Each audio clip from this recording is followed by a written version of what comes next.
नमस्कार मेरे प्यारे साथियों, मेरा नाम है संतोष भारद्वाज और रियल एकेडमी में मैं आपका स्वागत करता हूं। आज मैं आप लोगों के लिए साइंस का एक टॉपिक लाया हूं जो कि बेसिकली बायोलॉजी से है।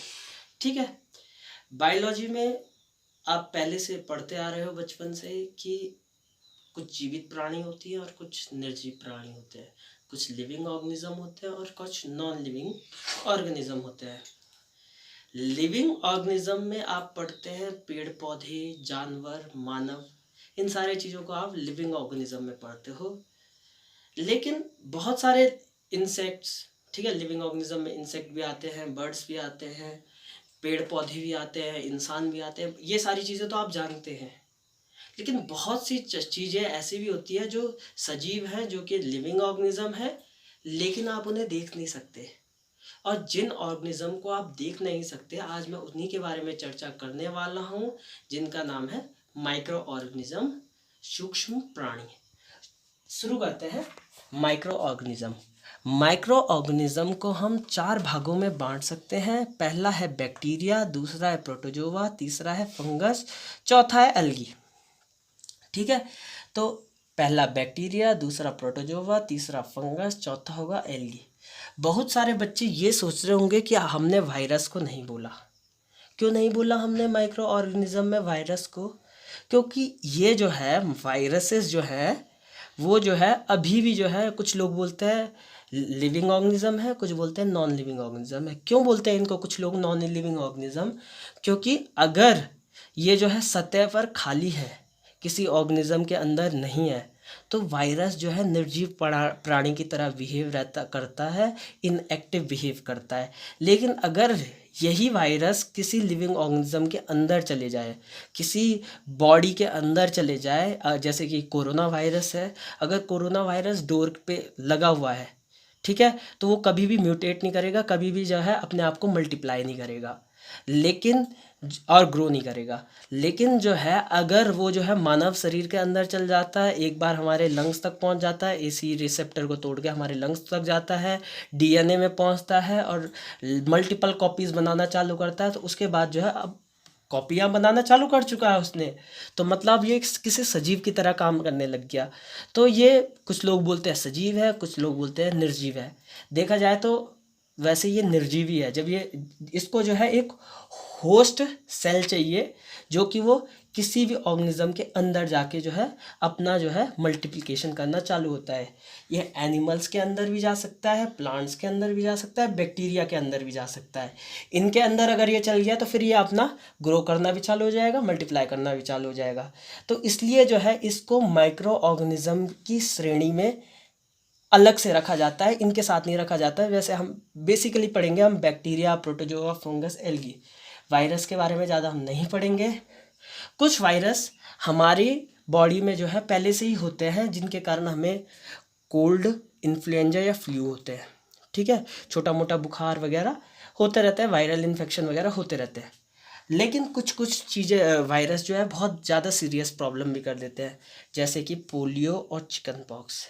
ये जिन वायरसेस होती हैं, ये जो बीमारियां होती है, ये बहुत घातक भी हो सकती है पोलियो बीमारी। ठीक है, तो ये भी वायरस के कारण ही होती है। और अब आजकल जो सीज़न है कोरोना वायरस का, तो वो भी आपको पता ही है एक सीरियस प्रॉब्लम है और कंटाजियस प्रॉब्लम डिजीज़ है। देखा जाए तो कंटाजियस डिजीज़ की तो प्रॉब्लम यह है कि म्यूटेट करके ये फैलेगा भी। ठीक है, तो कम्युनिकेबल डिजीज़ भी है। जो मैं उसे सही बात बताऊं, जो एक चीज़ और याद रखिएगा, जो एक व्यक्ति से दूसरे व्यक्ति तक जो है हवा के माध्यम से, पानी के माध्यम से, किसी भी माध्यम से पहुंच सकती है, तो उनको बोलते हैं हम कम्युनिकेबल डिजीज़। जो एक मानव से दूसरे मानव में या एक जानवर से दूसरे मतलब आपस में नहीं फैलती है, उनको हम बोलते हैं नॉन कम्युनिकेबल डिजीज़। एक उसी प्रकार से जूनोटिक डिजीज़ भी होती है। जूनोटिक डिजीज़ अगर जानवरों से इंसान तक पहुंच रही है, जो डिजीज़, उसको बोलते हैं जूनोटिक डिजीज़। तो बहुत सारे लोग जो है बोलते हैं कि कोरोना वायरस भी जो है एक जूनोटिक डिजीज़ है। अगर वो शेर पे के ऊपर पाई गई, या फिर अगर वो आप कुत्ते आपने पाल रखे हैं, कुत्तों पे अगर वो बीमारी आ गई, तो आप इंसानों तक भी वो पहुंच जाएगी।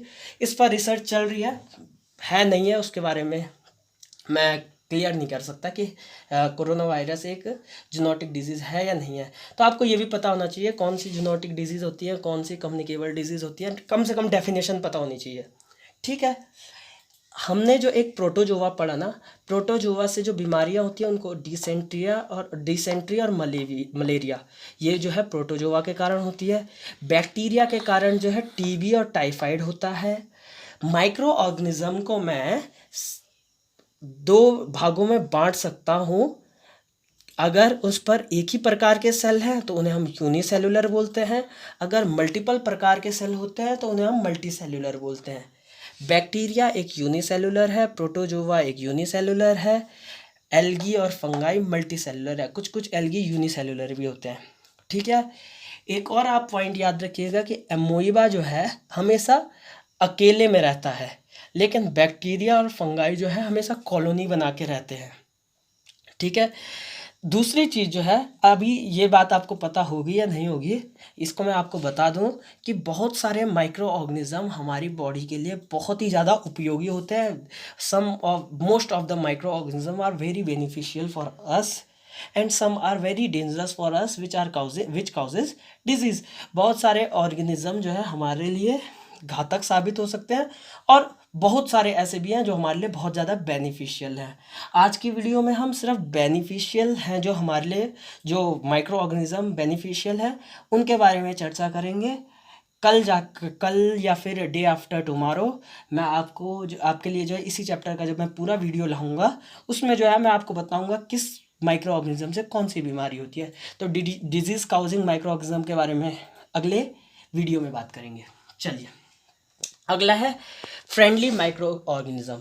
आपने सुना होगा कि अल्कोहल को जो है अंगूर को सड़ाकर जो है अल्कोहल का निर्माण किया जाता है। ठीक है, क्या होता है एक्चुअली, शुगर में यीस्ट डालकर उसको सड़ाकर अल्कोहल बनाया जाता है and in the process in which sugar is converted into alcohol with the help of yeast, this process is called fermentation. ठीक है, और ये जो है फर्मेंटेशन की प्रक्रिया सबसे पहले लुईस पास्चर ने की थी। ठीक है, तो लुईस पास्चर ने शुगर से अल्कोहल बनाने का जो है विधि निकाली थी। अब देखिए, शुगर से अल्कोहल बन रहा है और अल्कोहल का कॉमर्शियलाइजेशन होता है, लोग इससे बहुत पैसा कमाते हैं। तो these viruses which are use to convert sugar into alcohol, these viruses are very beneficial for us. ठीक है, तो इसीलिए कह रहा हूँ मैं कि कुछ वायरस कह रहा हूँ मैं, सॉरी, कुछ माइक्रो ऑर्गेनिज्म जो है हमारे लिए बहुत ज़्यादा उपयोगी होते हैं, जैसे कि मैंने बोल दिया यीस्ट। ठीक है, अगला जो है, तो ये तो हो गया। ठीक है, अगला जो है मेडिसिन। बहुत सारी मेडिसिन को बनाने के लिए भी हम बैक्टीरिया का ही प्रयोग करते हैं, जैसे कि एंटीबायोटिक। आपको आजकल कोई बैक्टीरिया के कारण अगर थोड़ी सी भी प्रॉब्लम हो जाती है तो आप एंटीबायोटिक खा लेते हो। एंटीबायोटिक, टाइफाइड हो गई, आप एंटीबायोटिक खाते हो। अगर बैक्टीरिया आपके अंदर अटैक कर रहा है तो आप एंटीबायोटिक खा लेते हो। तो जो बैक्टीरिया को मारने के लिए भी हम किसका प्रयोग कर रहे हैं, कुछ बैक्टीरिया और फंगाई का ही प्रयोग किया जाता है एंटीबायोटिक के निर्माण में। ठीक है, तो ये जो है ये बैक्टीरिया फंगाई जिनका प्रयोग किया जा रहा है एंटीबायोटिक बनाने में, वो हमारे लिए बेनिफिशियल है। ठीक है, तो ये बात है। अगला जो है, आपने देखा होगा दूध से हम जो है दही बना लेते हैं। दूध से हम दही बना लेते हैं, और आपको पता है दूध से दही कैसे बनती है। अगर आप माइक्रोस्कोप से देखोगे तो कर्ड में तो पूरे के पूरे जो है वो होते हैं, माइक्रो ऑर्गेनिज्म होते हैं।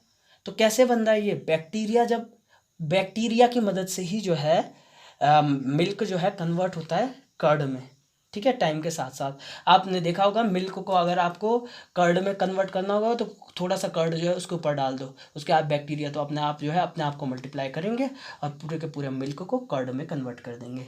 जिस बैक्टीरिया का प्रयोग किया जाता है मिल्क को कर्ड में चेंज करने के लिए, उस बैक्टीरिया को बोलते हैं लैक्टोबैसिलियस बैक्टीरिया। ध्यान रखिएगा, इंपॉर्टेंट है।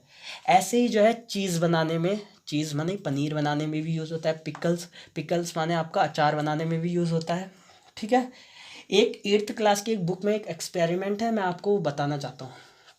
ठीक है, एक्सपेरिमेंट क्या है कि अगर मैं जो है आटे को, शुगर को, यीस्ट पाउडर को और पानी और थोड़ा सा पानी ले लूँ और उनको मिलाकर मतलब उस आटे को मिलाकर उसमें शुगर भी डाल दिया, थोड़ा यीस्ट पाउडर भी डाल दिया, उसको मिलाकर गूंद दूँ, उसे नीडिंग कर दूँ।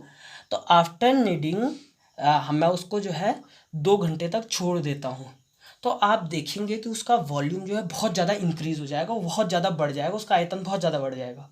तो मतलब इतना अगर आपने आटा गूंदा था तो वो इतना ज़्यादा बढ़ के हो जाएगा। तो क्यों हुआ ये? क्योंकि हमने इसमें ईस्ट डाला है ना, शुगर भी डाला है, ईस्ट भी डाला है। इसकी वजह से जो है वॉल्यूम इंक्रीज हो गया। वॉल्यूम इंक्रीज हो गया तो अब इसके साइंस के पीछे चलते हैं कि यीस्ट क्या करता है, रैपिड रिप्रोडक्शन करता है, बहुत जल्दी प्रजनन करता है, बहुत जल्दी मल्टीप्लाई करता है। और जब ये प्रजनन करेगा तो ये CO2 छोड़ेगा। आपको पता है ये मानव भी CO2 छोड़ता है, ऑक्सीजन लेता है, यही होता है ना। तो यीस्ट भी जो है कार्बन डाइऑक्साइड को छोड़ेगा, ठीक है, ऑक्सीजन वो वाटर से ले लेगा, H2O के है जो, ठीक है, वहाँ से छोड़ेगा। तो उसके बाद बबल का निर्माण होगा, बबल के निर्माण के कारण जो है वहाँ पे जो है वॉइड्स बढ़ जाएंगे, वॉइड्स बढ़ जाएंगे तो वॉल्यूम इंक्रीज हो जाएगा। तो इसके कारण जो है वो जो है बढ़ जाता है, ठीक है। तो ये भी एक चीज़ है। एक और पॉइंट है जो मैंने आपको परसों जो है एक क्लास में बताया था, फोटोसिंथेसिस वाली क्लास में बताया था, ठीक है। तो वो आपने 7th क्लास में के बच्चों ने तो पढ़ चुका है वो, कि राइजोजियम बैक्टीरिया का काम जो है नाइट्रोजन फिक्सेशन के लिए होता है। मैंने जब आपको बताया था कि ये जो है पीज वगैरह के जड़ों में होते हैं बैक्टीरिया, और क्या करते हैं कि जो है नाइट्रोजन जो एटमॉस्फेयर में है उसको कन्वर्ट करते हैं यूजेबल फॉर्म में, ठीक है। तो उसको सॉइल में लेके आते हैं और उन्हें यूजेबल फॉर्म में कन्वर्ट करते हैं, जिससे जो है पौधों को फ़ायदा होता है। उसी के साथ साथ जो है जिसके कारण पौधों को फ़ायदा होता है तो उनकी फर्टिलिटी बढ़ जाती है। तो ये राइजोजियम बैक्टीरिया तो बहुत इंपॉर्टेंट है ना, ये तो सॉइल की फर्टिलिटी को बढ़ा रहा है। अब सॉइल की फर्टिलिटी को बढ़ा रहा है और नाइट्रोजन को, मेन काम है इनका नाइट्रोजन को फिक्सेशन करने का। तो नाइट्रोजन का फिक्सेशन करने के लिए इनका काम होता है राइजोजियम बैक्टीरिया का। और उसके एवज में जो है जड़ें, जो पीज नट वगैरह की जो जड़ें हैं वो उन्हें अपने पास रहने के लिए जगह देते हैं। तो इस तरीके से हमने देख लिया बहुत सारे माइक्रो ऑर्गेनिज्म हमारे लिए बहुत ज़्यादा बेनिफिशियल है। और मैक्सिमम जो है माइक्रो ऑर्गेनिज्म बैक्टीरिया जो है हमारी बॉडी के अंदर पहले से स्वतः ही है, और जिसके जो है हमारे लिए बहुत इंपॉर्टेंट है, हमारी बॉडी के लिए बहुत इंपॉर्टेंट है। लेकिन हाँ, कुछ हमारे लिए बहुत ज़्यादा नुकसान भी हमारे शरीर के अंदर बहुत ज़्यादा नुकसान भी करते हैं। उनके बारे में हम अगली वीडियो में जानेंगे। आज जो हमने 3-4 टॉपिक जान लिए, चाहे राइजोजियम बैक्टीरिया, चाहे लैक्टोबैसिलियस बैक्टीरिया जान लिया, चाहे मैंने फर्मेंटेशन की आपको प्रोसेस बताई, एंटीबायोटिक के अंदर जो है फंगाई और बैक्टीरिया का प्रयोग होता है, इन सारी बातों को मैंने जो समराइज़ करके आपको बताया, ये सारे के सारा टॉपिक मैंने 8th क्लास की साइंस की किताब से लिया है। और अगली क्लास में मैं उस पूरे के पूरे चैप्टर को क्लियर करके जो है आपके सामने अगली वीडियो में ले आऊँगा। देखने के लिए शुक्रिया, बाय बाय, टेक केयर।